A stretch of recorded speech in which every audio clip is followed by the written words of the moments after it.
परीक्षा. ओके, तो ऍक्च्युअली हे लेक्चर आहे फ्रॉम निर्धार बॅच. याच्यामध्ये नेमकं काय काय आहे एक एक करून समजून घेऊ. आतापर्यंत आपण जेवढा पण पार्ट बघितलेला आहे सगळ्यांना आपण आता काय करणार आहोत, रिवाइज करणार आहोत. ठीक आहे, त्याच्यामध्ये आपण जेवढ्या काही गोष्टी शिकल्या, लाईक ऍडव्हर्ब काय, नाऊन काय, प्रोनाऊन काय, त्याच्यानंतर ऍडजेक्टिव्ह काय, आणि ह्यांच्यावरती बेस डिग्री काय असतं, व्हॉइस काय असतं, या सगळ्या गोष्टी मित्रांनो आपण या ठिकाणी इम्प्लिमेंट करणार आहोत. व्हर्बवाल्या फॉर्मला सुद्धा आपण डील करणार आहोत. असं निवांतपणे सगळ्या एक एक गोष्टी आपण समजून घेऊ आणि स्टडी करूया ह्या पूर्णच्या पूर्ण पॅसेजला. लर्निंग साठी काय करायचं मित्रांनो, तर लर्निंग साठी जसं मी सांगतोय त्या पद्धतीने जा, एकदम भारी मजा येईल. डिसिप्टिव्हली बिनाइन, बिनाइन म्हणजे चांगला, डिसिप्टिव्हली एलवाय लागलेला आहे म्हणजे ऍडव्हर्ब वाला फॉर्म. बिनाइन चांगला असणं म्हणजे हे ऍडजेक्टिव्ह वाला फॉर्म आहे. त्या ऍडजेक्टिव्ह बद्दल विशेष माहिती सांगणारा शब्द जो असतो त्याला ऍडव्हर्ब असं म्हणतात. ठीक आहे. On retail inflation, on preposition आपलं अजून हे बाकी आहे. रिटेल इन्फ्लेशन, इन्फ्लेशन नाउन वाला फॉर्म आहे. याच्याबद्दल रिटेल सध्या विशेष माहिती सांगतोय म्हणून रिटेल हा शब्द जो आहे तो या ठिकाणी ऍडजेक्टिव्हचं काम करत आहे. Oil import dependency, dependency noun वाला फॉर्म आणि ह्याच्याबद्दल ऍडजेक्टिव्ह वाला form. India must move, verb वाला फॉर्म, पहिला फॉर्म आहे. हेल्पिंग वर्ब आहे, मस्ट कंपल्शन इंडिकेट करणारा, आणि India. From fossil fuel to avoid amplifying, amplify करणं वर्ब वाला फॉर्म आहे. इम्पोर्टेड इन्फ्लेशन, इम्पोर्टेड म्हणजेच इम्पोर्ट करण्यात आलेलं, तिकडनं मागवलेलं, म्हणजे हे ऍडजेक्टिव्हचं काम करतंय. दिसायला वर्ब आहे पण या वर्बच्या सोबत ईडी लागलेला आहे आणि हा नाऊनला डिस्क्राईब करण्याचं काम करतोय. इन्फ्लेशन, पण कोणतं इन्फ्लेशन, इम्पोर्टेड. मग अशा केसमध्ये हा इथं ऍडजेक्टिव्हचं काम करतोय, नॉट वर्ब. एम्प्लिफाय करणं, एम्प्लिफाईंग, इम्पोर्टेड इन्फ्लेशन. एम्प्लिफाय करणं म्हणजे वाढवणे, इन्क्रीज करणं, वर्ब वाला फॉर्म. मग डिसिप्टिव्हली बिनाइन, एक डिसिप्टिव्हली बिनाइन एक चांगला मुद्दा घेण्यासारखा. ऑन रिटेल इन्फ्लेशन, कशावरती, रिटेल इन्फ्लेशन, वाढत चाललेलं जे रिटेल इन्फ्लेशन आहे. ऑइल इम्पोर्ट डिपेंडन्सी, आणि सोबत ऑइलचं इम्पोर्ट आपण जे वाढवलेलं आहे, आपण जे डिपेंडंट बनलेलो आहे, ह्याबद्दलचा हा पॅसेज आहे.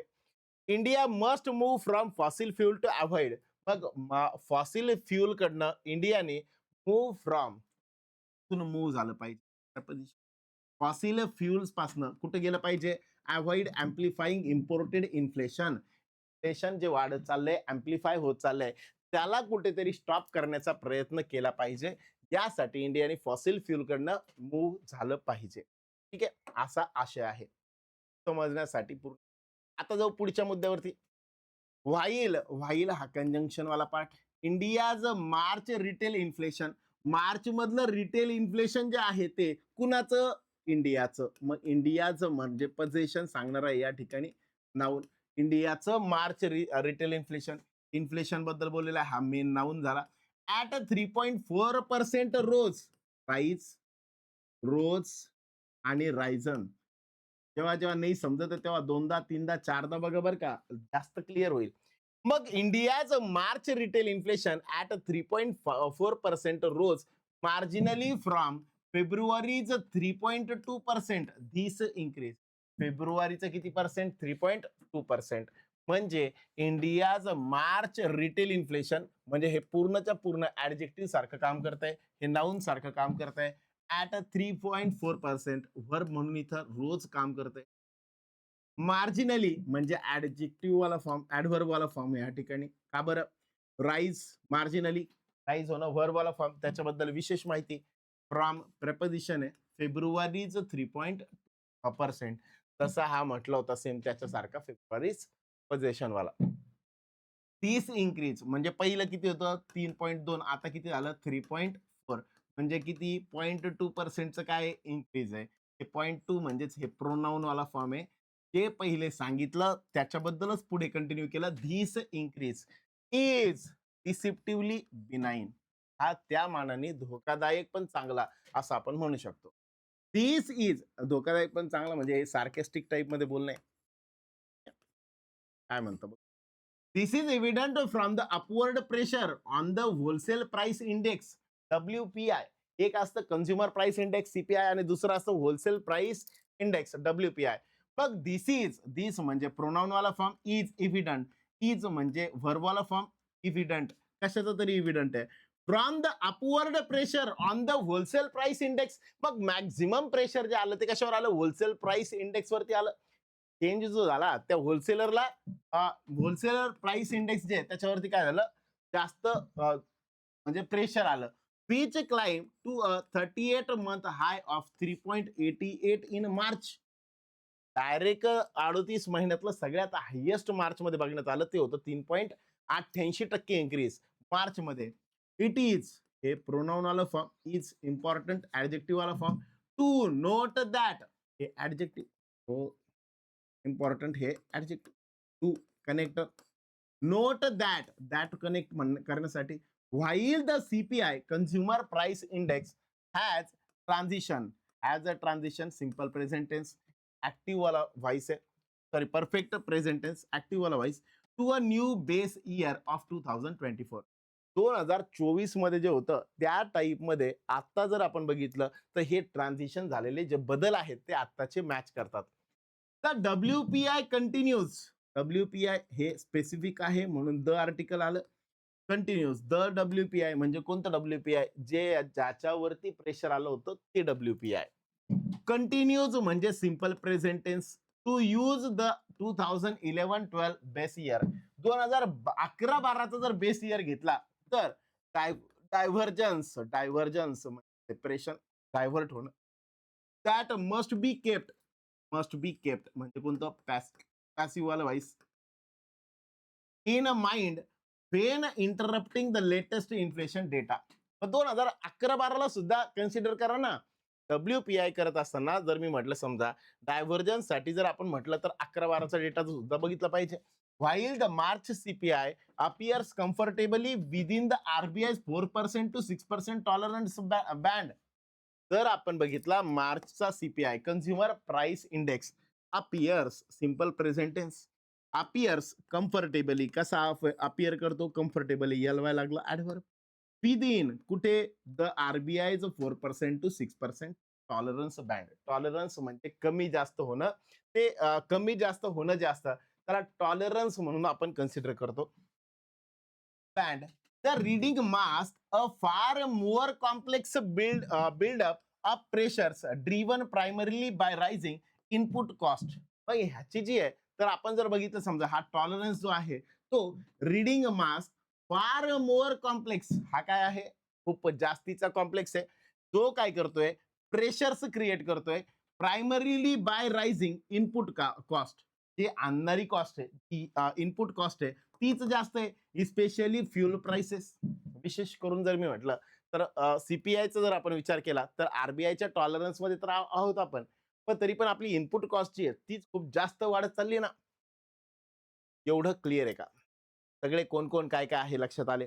व्हर्बवाले विशेष करून बघा. व्हर्ब नुसार आपल्याला काय करता येतं? अंदाज लावता येतात. ठीक आहे. आता पुढे गेलो. WPI inflation rose from about 2.4% in February to 3.88% in March, indicating a sharp month-on-month acceleration. Acceleration म्हणजे increase in wholesale price pressure. Wholesale price pressure जे आहे ते खूप जास्तीचं वाढलं. 2.4% डायरेक्ट मार्च मध्ये 3.88% पर्यंत गेलं.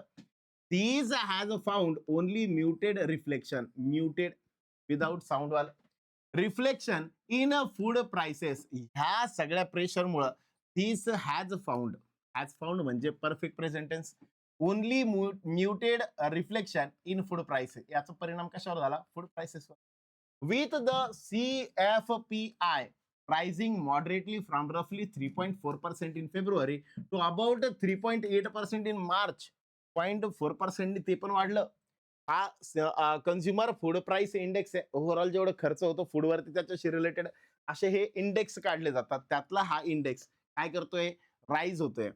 Several factors are driving this divergence. मग हे फरक एवढे कोण झाले ह्याच्यासाठी वेगवेगळे फॅक्टर्स कन्सिडर केले. Chief among them the rupee's precipitous depreciation of about 2.5% to 3% against the US डॉलरच्या कंपॅरिझन मध्ये आपण कमी झालो.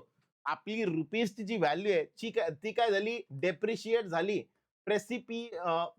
प्रेसिपिटस म्हणजेच काय, वाखाणण्याजोगी, म्हणजेच त्याला आपण म्हणतो लाईक विचारात घेण्यासारखी.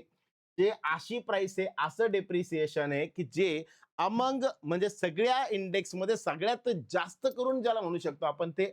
मग हे इन्फ्लेशन जे आहे त्याच्यामुळे झालं. Given that crude oil, given that म्हणजे सपोर्टिव्ह वर्ड आहे, याला कनेक्टर सारखं आपण वापरतो. Crude oil and gas are globally traded. Are का बरं are, crude oil plus gas दोन जण झाले. मग globally traded in dollars, this has amplified. ही ट्रेड करणं ही मेथड, म्हणून मग दिस म्हटलं, आणि हॅज अँप्लिफाईड इम्पोर्टेड. मग क्रूड ऑइल वगैरे जे आहेत त्याच्यासोबत गॅस जे आहे हे आपल्याकडे ग्लोबली ट्रेड केले जातात आणि ते आपण डॉलरच्या अगेन्स्ट विकत घेतो, आणि म्हणून आपल्याला जास्त पैसे त्याच्यासाठी काय करावं लागले, मोजावे लागले. The US-Israeli war on Iran has disrupted supply chains for these critical fuels. Israeli war, US Israeli war, war हे आपलं मेन व्हर्ब आहे. ऑन इराण, कुणावर, इराणवर. हॅज डिसरप्टेड, हॅज सोबत डिसरप्ट आलं म्हणजेच काय, perfect present tense. Supply chains ज्या आहेत त्या डिसरप्ट केल्या फॉर दीज क्रिटिकल फ्युल्स, मग या फ्युलसाठी. Pushing up global prices and transmitting inflationary pressures across economies. आता हा एक शब्द आहे बघा, पुशअप. पुशअप करणं म्हणजेच काय, वर ढकलणं, बरोबर ना. मग वर ढकलणं म्हणजेच काय, इन्क्रीज करणं, अँप्लिफाय करणं, पुश अप करणं. ठीक आहे, फ्रेज महत्वाचे. अँड ट्रान्समिटिंग, ट्रान्समिट करणं म्हणजेच काय करणं, चेंज करणं.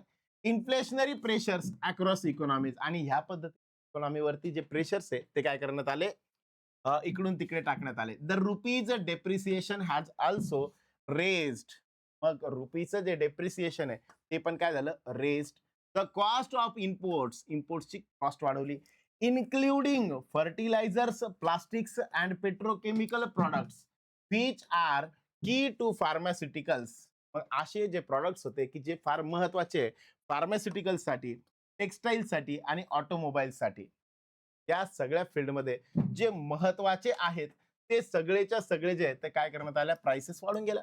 आता अल्टिमेटली रुपीचं डेप्रिसिएशन झालं, जेवढी जी कॉस्ट आहे ती कशाला लागणार होती, इम्पोर्ट साठी, ती वाढली.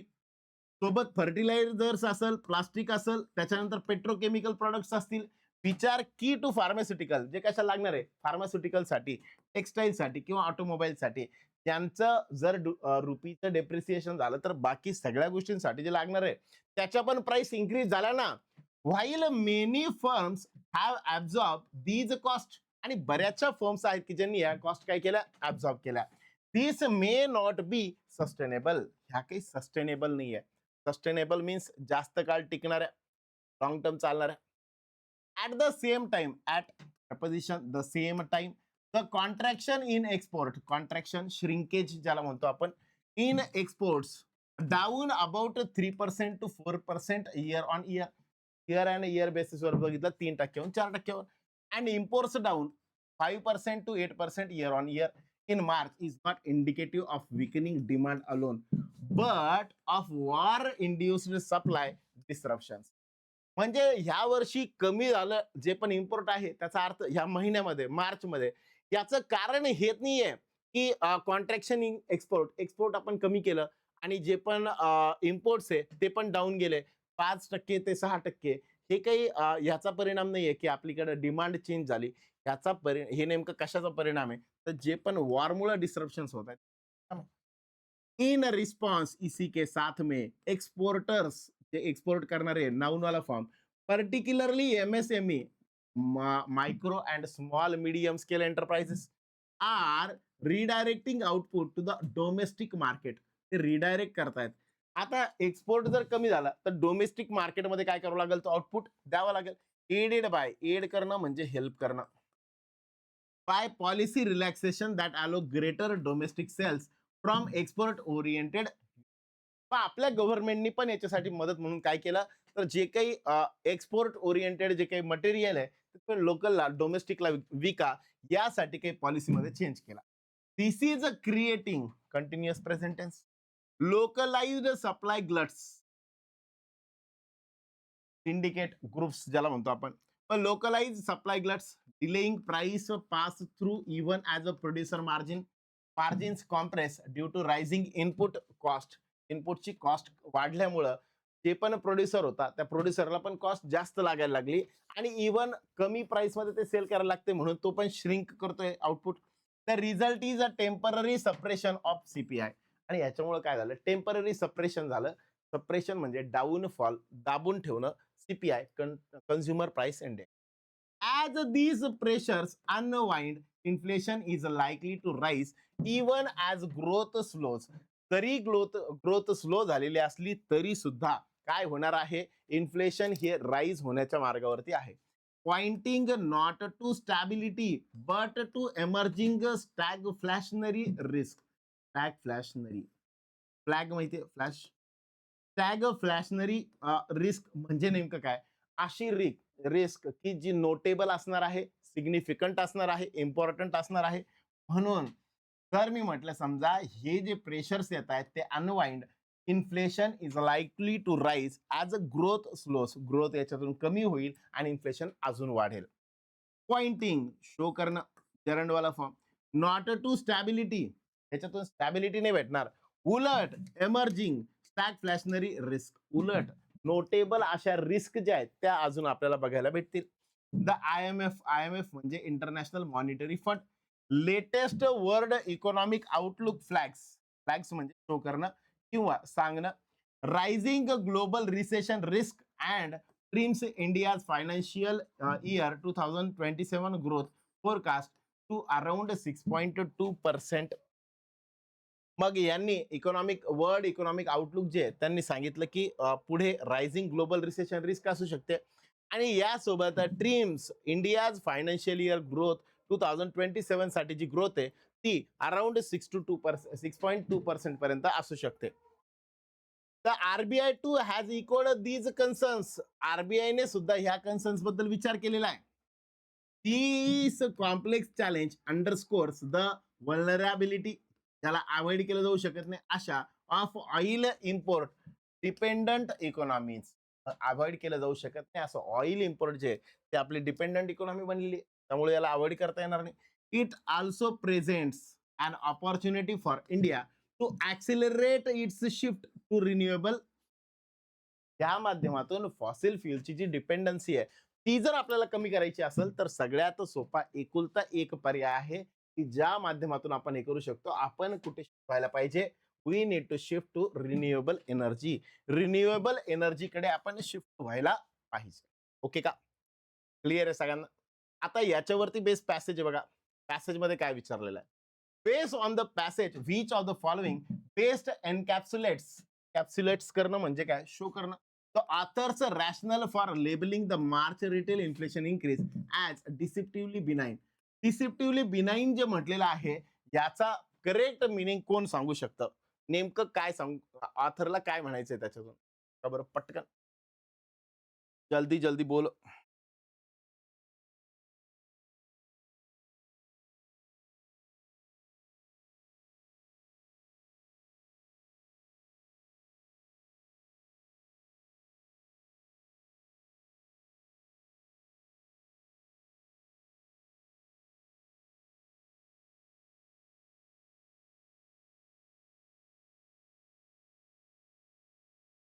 ऑप्शन एकदा रीड करा पटापट आणि सांग.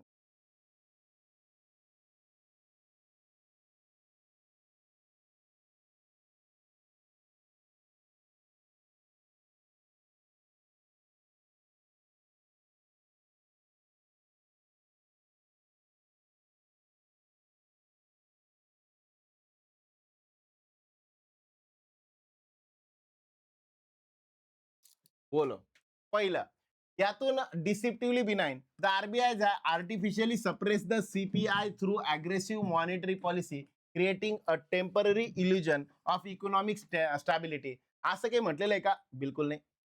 The marginal rise in CPI fails to reflect the severe margin compression experience by एमएसएमईनी जे काही दिलेलं आहे त्यामध्ये कम्प्रेशन बघायला भेटलं.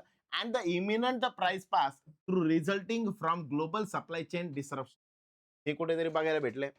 सप्लाय चेन डिस्ट्रप्शन झाल्यामुळं प्रोडक्शन सीपीआय जे ते जेवढं यायला पाहिजे होतं तेवढं फेल झालं आणि मार्जिन मध्ये पण काय झालं, कम्प्रेशन झालं. मार्जिन कमी झाली. कुणाची? एमएसएमईची. बरोबर, हे तर आहेच. पुढे, the divergence in base years between the WPI and CPI mathematically guarantees that retail inflation will परपेच्युअली appear lower than wholesale inflation. नाही, हे तर मेन्शन केलेलं नाहीये, याच्या उलट म्हटलेलं आहे. Food prices have remain largely stagnant. Food prices stable राहिल्या, स्टॅग्नंट राहिल्या, स्थिर राहिल्या, offsetting the severe inflationary spike in the petrochemical and automobile sector. नाही, आपल्याकडे म्हणताना सगळेच सेक्टर म्हटलेले आहे. फूड पण, सीएफपीआय पण वाढला होता ना.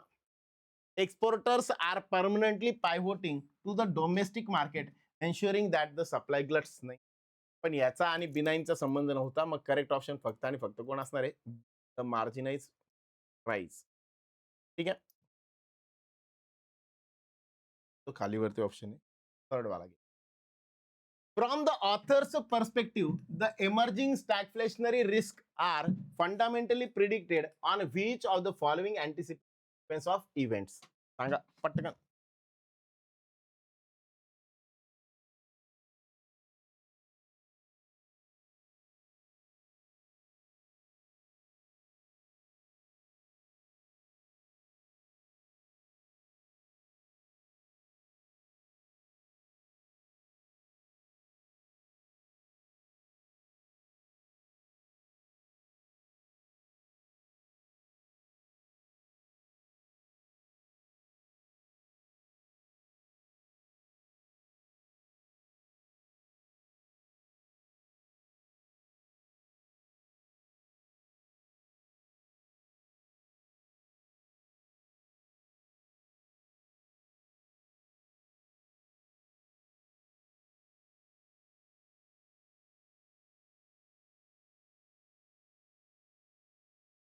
बोलो बघा. From the author's perspective the emerging stagflationary risk. Stagflationary म्हणजे नेमका कोणता?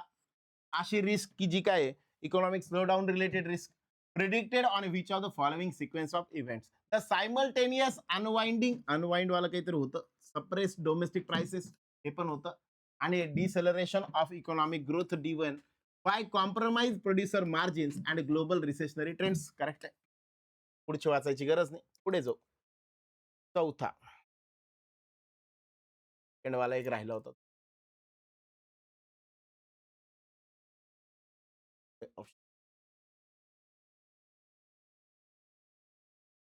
पुढे, the passage suggests that the current contraction in India's imports and exports is multifaceted issue. What is the most significant secondary economic consequence of this contraction as described by the author? ऑथरने सांगितल्यानुसार import आणि exports मध्ये multifaceted issues आहे. त्यातला most secondary economic consequence काय आहे आपल्या देशामधला as per author? A permanent restructuring of global supply chain. आपल्याकडे परमनंट रिस्ट्रक्चर होतं, कोण? Global supply chain. ठीक आहे, that disproportionately favours Indian pharmaceutical and textile exports. आहे का असं काही? नाही. टेक्सटाईल आणि फार्मास्युटिकल साठी वेगळे ग्लोबल सप्लाय चेन आपल्याकडे आहे.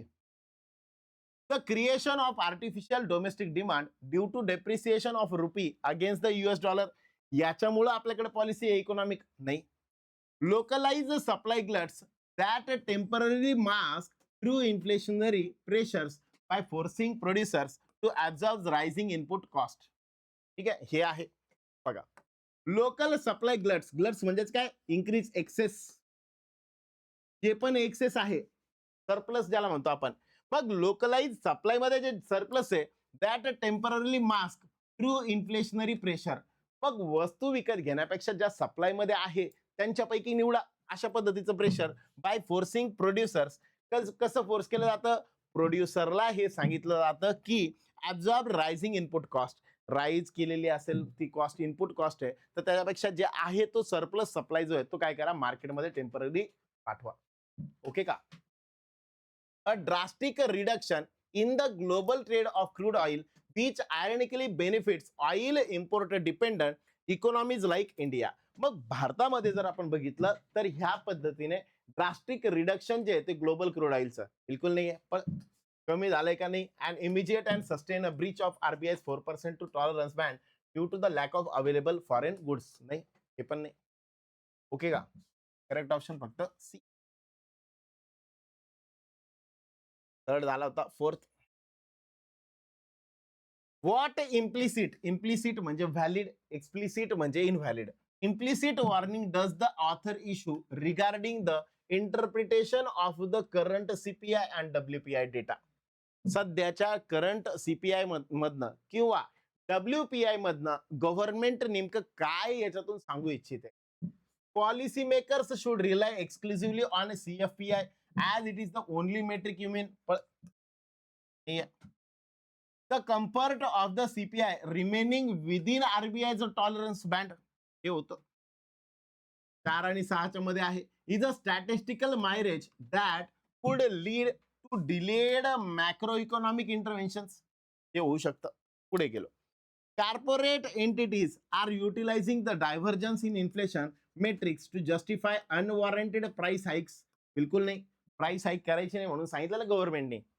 The IMF's growth forecast is overly pessimistic because it fails to account for the resilience of India's export oriented units. हे भी नहीं होगा.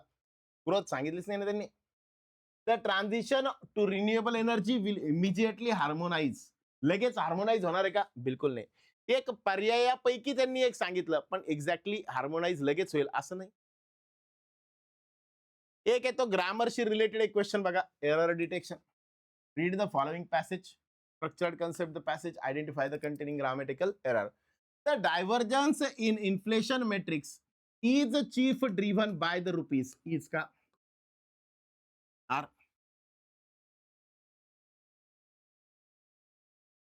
बरोबर आहे. एक मिनिट.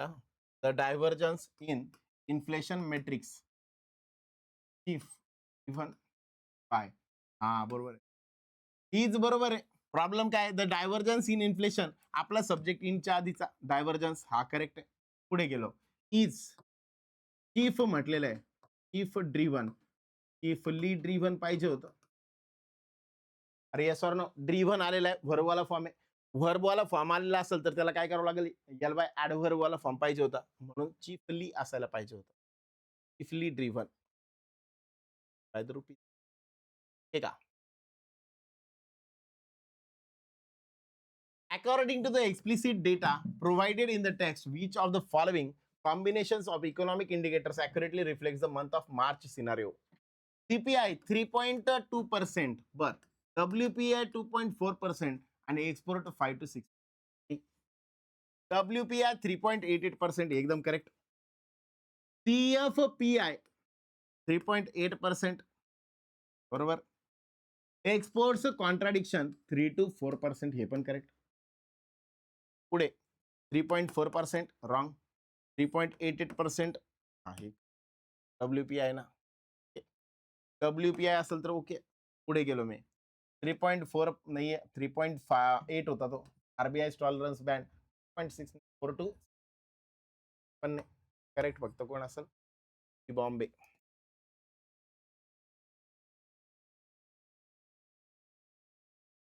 पुढे which of the following is most appropriate antonym विचारलंय. antonym कशाला? precipitous. precipitous rupees precipitous depreciation. abrupt, catastrophic, gradual, headlong आणि for unforeseen. काय यायला पाहिजे बघा, पटकन सांगा.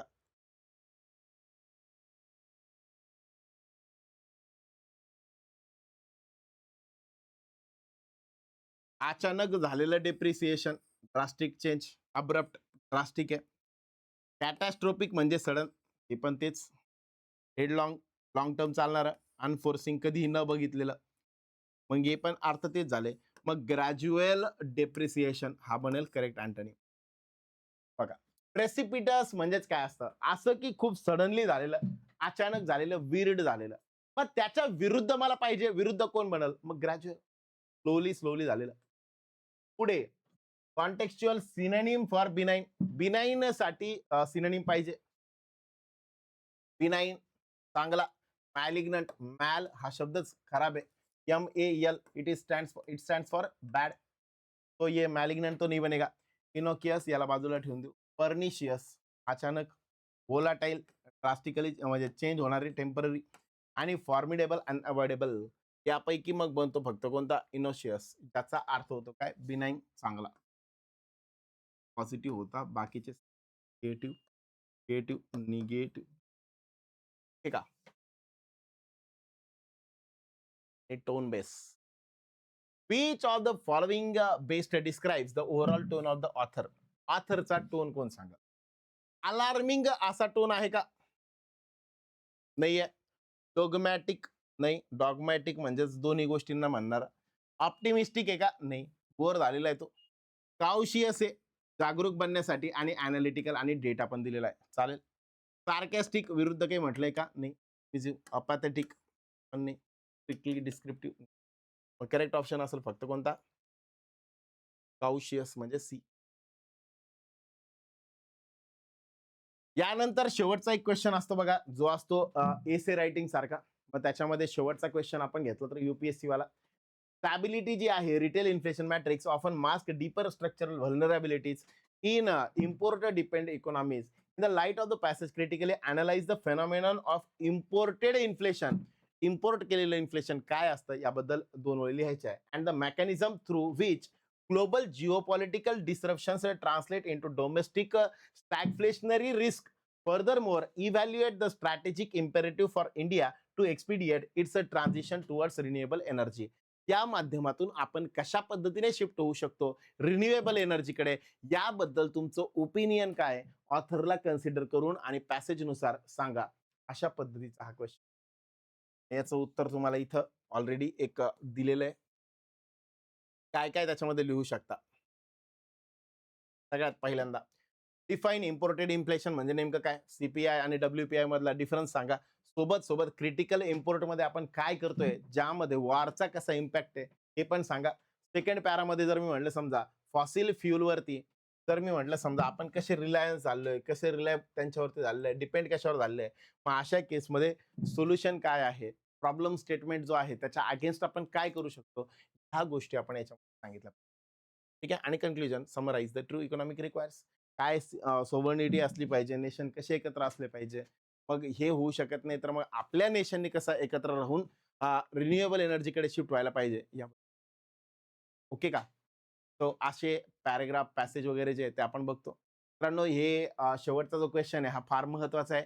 रिटर्न डिस्क्रिप्टिव्हचे जे काही पेपर्स असतात, एसबीआय पीओ असेल, आयबीपीएस पीओ असेल, तिकडे आपल्याला एसे रायटिंग असतं, थिसिस रायटिंग असतं.